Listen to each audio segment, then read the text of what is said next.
How can AI help voiceover artists? Well, hang on. AI is our enemy, isn't it? We don't like AI. And, well, you know my thoughts on this if you've watched any of my other videos. AI isn't a threat to us voiceovers as long as you avoid the kinds of scripts like the long-form training scripts where the voiceover doesn't have any emotion, no human qualities at all. Clients will use AI for those sort of projects, particularly when it's convenient for an international audience where they can click the accent or the sex of the voice artist and, you know, there's no emotion there. But for everything else, there is, and we will not be replaced, I assure you. If you're watching this in 100 years' time, well, I may be proved wrong, but up to 100 years, I really don't think that's going to happen. But here's how AI can help us in many ways. First of all, are you doing any audio production work? Well, you're just a voiceover and you just produce your own audio, aren't you? But, you know, if you just put the feelers out there to say you also offer audio production, all sorts of things can come in. Now, for some years now, I've been signing off my emails with Peter Baker, voiceover artist and audio production. And that piqued the interest of one of my regular clients one day when they said, "Hey, Pete, can you do any audio production? Cleaning up, say, old videos we've got. We need them for a conference and the audio is absolutely terrible." Yep, I can do that. You see, so you should be thinking about this as well. If you're doing audio production for your own stuff, you could offer it for other people's stuff as well. It's another income stream and another string to your bow on this. So basically, you need to know how to clean up audio and how to edit audio for other people. And if you can offer that, great. You can charge quite a lot of money for it. And AI can help you in this respect. Now, if you Google AI cleanup audio, you'll find hundreds of these things out there. I have tried many of them. Some are good, some are bad. These are my recommendations. If you've got reverberation on your audio and you want to reduce it, something that was impossible in the old days, well, now it is possible. My favorite is Acon Digital Deverberate. It is wonderful. Check this out. Here's the recording of Katie and her cellar with a phone, actually, but the quality's not that bad, but the reverb is terrible. Over the course of this video, you'll be provided with step-by-step instructions on... So we can't use that, can we? But we could if we put this in. This is Deverberate 3. I've set it up so the sensitivity is about half. Let me just switch it off and play it first of all. Over the course of this video... And now switch it on. Over the course of this video, you'll be provided with step-by-step instructions on how to navigate the dashboard, as well as helpful hints. Don't you think that's incredible? You don't have to remove it completely if you don't want to, and there's presets for music and voice as well. Really excellent. And if you have an interview with someone with lots of noise in the background, maybe they've been interviewed for a podcast at a conference, you want to get rid of the background noise, you just want to isolate them. Well, there's two things you can use. There's one that's from Waves, and it's called Clarity VX. There's a more expensive version. Just the cheap version does wonderfully well. And basically, you just turn the wheel and you get rid of the background noise, like this. So here's something I took from YouTube to prove I'm not going to cheat on this one. Doug, we're hearing a lot about TV everywhere. What are the main challenges operators face? It's really hard to listen with all that noise in the background, but don't worry about it. A click of a button, up comes Clarity VX. There's a mono and there's a stereo version of it. This is obviously mono.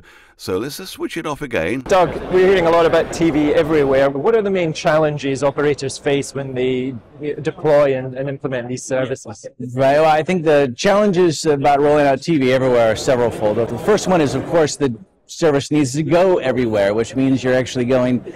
So you probably wouldn't want to put it on 100% right the way up there because there are quite a few artifacts there. You could experiment between the different neural networks you've got here. I would say somewhere about there would be absolutely fine. Doug, we're hearing a lot about TV everywhere. So you still know where they are, but you can hear the conversation clearly. Another AI software you can use is another one from Acon Digital, and it's called Extract Dialogue. And it does a similar job as Waves, but for more challenging situations, it really does identify the human voice and ignores everything else, like this. This is another thing I found on YouTube. Just listen to this rubbish in the background. We've caught up with Tanya Harding, the U.S. national champion and the... Oh my goodness me, how on earth can we clean that up? Oh, I think we can. And now let's put in Extract Dialogue. We've caught up with Tanya Harding, the U.S. national champion and the Skate America champion. It's cleaned up at a click of a button.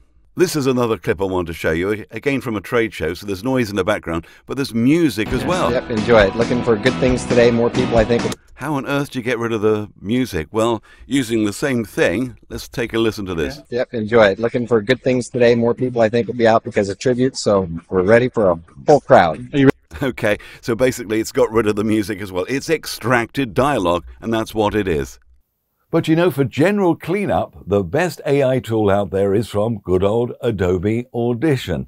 Now, a good friend of mine, a very experienced voiceover, has had Adobe Audition for years and said, strange they haven't put an AI cleanup tool in there.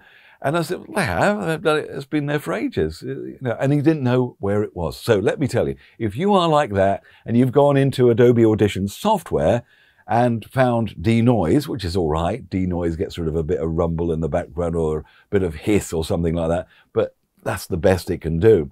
It's because you're looking in the wrong place. The other things I've mentioned to you are VST plugins. So you need to install them and then go into Adobe Audition or your software of choice.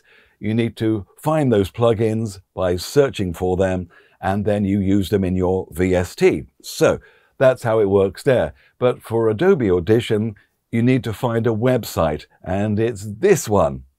So the website is podcast.adobe.com/enhance. It may ask you to log in with your Adobe ID.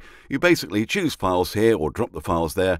So that's the last one there. It appears at the top as well. You play it here, click on that, and waggle it around till you're happy. Once you're happy, you download it, put it into your project, send it to your client, and they give you money because they can't believe how well you've done. So here it is again, and I'm just going to waggle this up and down now. Just listen closely. So we're here day 2, trade show. How was the first day for you, Mr. Jim Kowalski? Always a good day, first day. Yeah. Yep, enjoy it. Looking for good things today. More people, I think, will be out because of tribute, so we're ready for a full crowd. Are you ready for tributes tonight? Oh, we are. I don't know if we're ready for the after party, but we're ready for tribute. Don't you think that's absolutely incredible? And so what I would do with that particular one is actually go 100% on it, which is actually does an even better job than extract dialogue before, because it also enhances the speech. It gives it a bit of bass and just makes it sound nicer. It sort of works on everything using AI technology in the background. And then if they wanted some atmosphere, you could just add it in from a sound effect source there. So it's very clever. So this is enhanced speech. And it's just a beta as well, so it's going to get even better than this. It's absolutely wonderful. If you want a quick one-click solution, waggle the thing, download it, job done. Yes, that Adobe website is really so very useful, and it's included as part of your Adobe subscription. And so many people still don't know about it, or they've found it and think, oh, this is for podcasts. Well, try it out. It is astonishing. I've had a few clients say to me, how on earth did you do that? It's absolute magic, you know? So try it out. It's great. The podcast site from Adobe Audition. And good luck with your new stream of income that's coming up. Audio production as well as your voiceover work. And may the AI force be with you. If you've learned something in that video, you'll learn even more at voiceovermasterclass.com, where we've got all sorts of courses and information on how to improve your voice and how to make money from your voice as a voiceover artist.